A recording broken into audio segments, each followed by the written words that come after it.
Bonjour à tous, j'espère que vous allez bien ce matin. Je vous retrouve pour un nouveau podcast magique. Et tout d'abord, je voudrais vous remercier. Je souhaite déjà la bienvenue à tous mes nouveaux abonnés. Et puis, je vous remercie infiniment tous ceux qui me suivent déjà. Et puis, merci à tous ceux qui viennent d'arriver. Et voilà, j'espère que vous trouvez votre bonheur sur ma chaîne YouTube avec mes petits podcasts et mes vidéos, voilà. Et que cela vous apporte de la magie au quotidien. Et justement, c'est ce dont on va parler ce matin. On va refaire un petit retour, parce que je trouve qu'on n'en parle jamais assez, de la manière d'enchanter, d'apporter cette magie au quotidien dans notre vie. C'est quelque chose qui m'est apparu comme vital.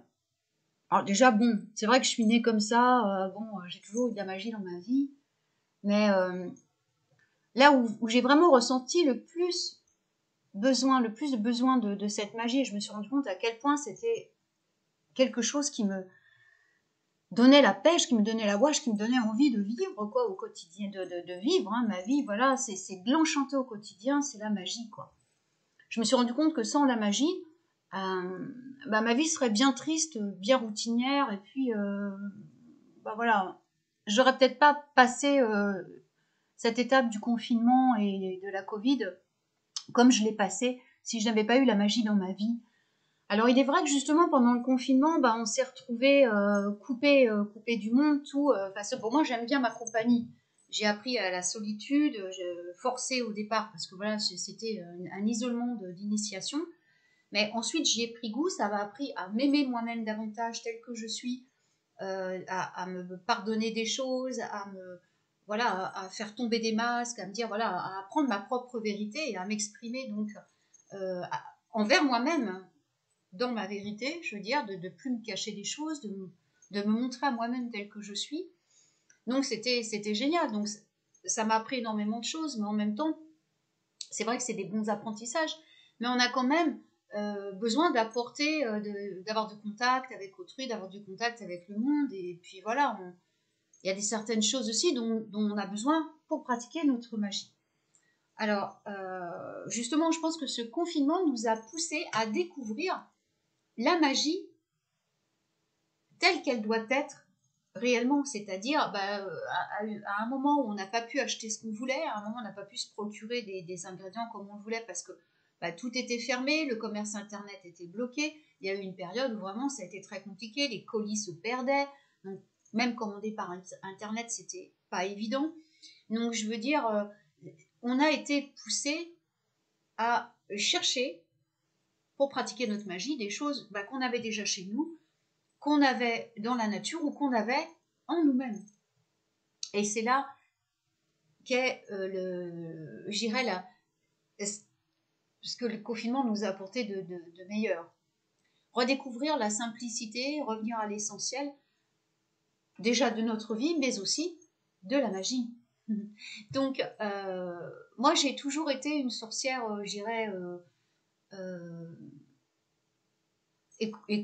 écolo, c'est pas vraiment le mot, je trouve que c'est un peu, enfin, disons que je recycle tout, j'utilise, avant d'aller acheter des trucs, je les recycle, je vais acheter plutôt de la seconde main que du neuf, je limite au maximum les déchets, je préfère des outils que je crée moi-même avec des choses que je trouve dans la nature plutôt que de les acheter dans le commerce, fabriqués en série ou des choses comme ça, ou dans des boutiques ésotériques où ça coûte très cher et au fin de compte c'est pas plus efficace. Donc j'ai toujours été comme ça parce que petite j'ai été éduquée comme ça a été un atout. C'est vrai que petite on m'achetait pas de jouets parce que voilà c'était un peu compliqué, donc je jouais avec ce que je trouvais dehors et tout. Ça m'a donc appris à fabriquer mes jouets moi-même, à fabriquer mes trucs moi-même. Et en fait, je jouais avec les jouets de ma maman, que ma maman avait quand elle était petite, que ma tante avait quand elle était petite. Donc les jouets neufs, j'en ai pas eu des masses. Mais j'appréciais donc ce recyclage, c'est-à-dire je rejouais avec des choses qui avaient appartenu à ma maman, à ma tante, mais aussi je fabriquais mes trucs. Et ça, ce qui est chouette, c'est que c'est là qu'on découvre la vraie magie, c'est-à-dire la vraie magie, c'est tout ce que nous sommes capables de créer nous-mêmes, en fait. C'est ce que nous sommes capables de créer pour enchanter notre vie, pour lui apporter du bonheur, pour nous apporter du bonheur, de la joie, pour la changer, transformer nos journées en, je veux dire, en moments sacrés, en moments bénis. Et ça, c'est vraiment quelque chose qui est du coup accessible à tout le monde. On n'a pas besoin d'argent pour faire de la magie. On n'a pas besoin de place pour faire de la magie. On n'a pas besoin de stocker pour faire de la magie. On a juste besoin, au quotidien, de reconnaître la magie qui est autour de nous. À savoir que utiliser par exemple un porte-plume avec un encrier de l'encre de Chine, mais qu'est-ce que c'est magique par rapport à utiliser un stylo pour écrire nos lettres, par exemple.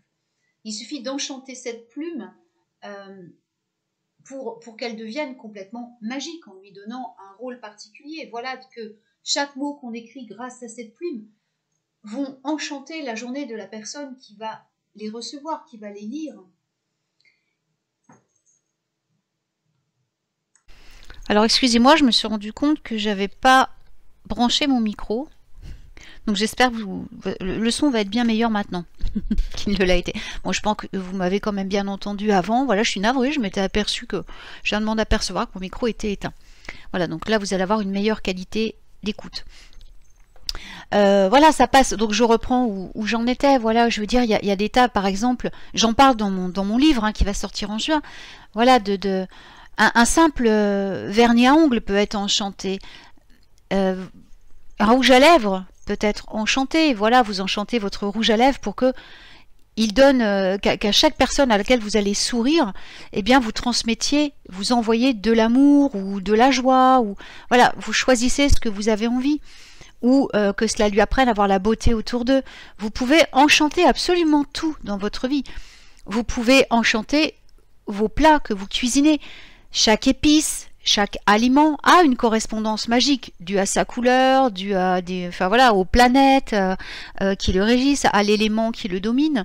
Donc tous ont une correspondance magique et sans vous en rendre compte, à chaque fois que vous faites de la cuisine, eh bien vous faites de la magie. Donc chaque plat peut être aussi enchanté.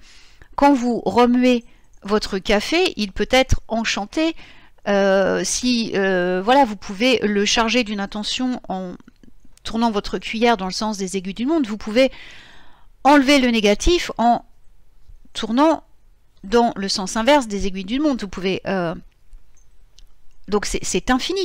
Vous pouvez faire en magie tout est magique. Et c'est là qu'on se dit mais quelle chance on a. Quelle chance on a en fin de compte. On n'a même pas besoin d'aller chercher à droite à gauche. Non, en fait tout est magique. Fabriquer soi-même ses produits de beauté, ces produits d'entretien, ce sont des actes magiques. Vous allez pouvoir, à chaque geste que vous faites, chaque fois que vous rajoutez quelque chose, donner une intention. Par exemple, quand je fabrique mon produit pour nettoyer les sols, j'aime bien utiliser de la menthe poivrée, je trouve que ça sent très bon. Et en même temps, eh bien, lorsque je mets cette menthe poivrée infusée dans mon eau, ou lorsque j'utilise des huiles essentielles, j'évite quand même parce qu'avec toutes les plantes qu'il faut pour faire des huiles essentielles, je préfère les garder vraiment pour les trucs thérapeutiques et tout. Je préfère faire infuser les plantes pendant une demi-heure, par exemple dans l'eau, plutôt que d'utiliser une énorme quantité de plantes sous forme de l'huile essentielle, quoi. Alors qu'en fait, vous faites infuser 4-5 feuilles de menthe poivrée dans votre eau, ça suffit, c'est l'intention qui compte, quoi. Lui dire, voilà, grâce à cette menthe, eh bien, je vais apporter un changement vibratoire à ma pièce après l'avoir lavée, à savoir je vais élever les fréquences vibratoires, je vais accroître l'arrivée de prospérité dans ma vie, je vais chasser tout ce qui est négatif. Rien qu'en mettant quelques feuilles de menthe infusées dans votre eau de nettoyage, voilà. Et moi je le fais aussi, donc quand je prépare mon vinaigre ménager, je fais infuser dedans des plantes de la même façon. Je prépare ça d'avance, c'est mon produit qui me sert pour les vitres, pour les surfaces, voilà, qui craignent rien. Je ne vais pas le faire sur toutes les surfaces qui supportent le vinaigre, bien sûr. Je le dilue dans de l'eau, bien sûr, je le fais pas pur. Et dedans, je fais infuser soit du pin, soit du romarin, soit de la menthe, suivant la propriété magique que je veux donner à mon spray de nettoyage. Après, j'en fais même des fois plusieurs quand j'ai plusieurs pots, puis comme ça, suivant mon envie du jour, eh ben, j'utilise, suivant mon besoin aussi, dans ma vie, j'utilise l'un ou l'autre spray. Pareil pour les produits, pour pour le visage, pour voilà, ma poudre de nettoyage, je mets de la camomille et de la lavande pour adoucir ma vie, pour apporter la paix, la sérénité. Et la camomille est une plante extrêmement magique qui soigne beaucoup de maux, donc également pour la santé. Enfin, vous voyez, en fait, c'est illimité. Tout ce que vous faites chaque jour peut être un acte magique. Et ça, c'est très important de s'en rendre compte parce que à notre époque actuelle, on n'est plus dans les grands rituels. Il faut reconnaître que à présent, et c'est ce dont je parle dans mon bouquin, vous n'avez plus le temps. Je veux dire, ces rituels Wiccan super compliqués qu'on voit dans les livres, c'est chouette, c'est traditionnel, on est d'accord. On les garde parce que ce sont des choses traditionnelles. Mais à notre époque, il faut les adapter parce que ce n'est plus possible, tout simplement, de le faire. Alors, c'est bien beau de dire faites ci, faites ça, mais est-ce que même ces gens qui en parlent le font réellement? Est-ce qu'ils ont vraiment le temps? Moi, j'ai eu le temps à une époque de le faire, mais maintenant, je n'ai plus le temps de faire ces rituels. Et puis, j'en ai plus envie. Pourquoi? Parce que tous ces rituels compliqués qu'on trouve en magie, eh ben, ils ne sont plus d'actualité. Parce que le monde a changé de vibration, la Terre a changé de fréquence vibratoire. Et puis aussi que, à l'heure actuelle, les 3/4 des gens sont dans une course infernale. Ils courent après le temps, ils courent après l'argent, ils courent après le bonheur, ils courent après tout ça. Ils n'ont plus le temps. Il y a le travail, les enfants, tout ça. Mais vous vous rendez compte que c'est Samhain une fois que c'est déjà passé, quoi. Croyez-vous qu'une mère de famille avec 1 ou 2 enfants, même si elle est païenne, qu'elle veut pratiquer, aura le temps de faire un rituel qui vous prend une demi-heure de préparation, plus après peut-être 1 heure de pratique, alors qu'elle a 3 enfants à s'occuper, un mari, une maison à tenir et son boulot à gérer? Je ne pense pas, honnêtement, que ça soit vraiment possible. Bien sûr, on en rêve tous, mais concrètement, il n'y a plus le temps. Donc le principal, de toute façon, ça sert à rien de faire des longs rituels au sabbat. Si on ne pratique pas tous les jours, ça veut rien dire. C'est comme quelqu'un qui va au cimetière le jour de Samhain et qui le reste du temps ne pense même pas à ses ancêtres. C'est la même chose. Le principal dans la magie, c'est de pratiquer chaque jour, mais pas de pratiques compliquées. La magie est partout. La magie est partout et en tout.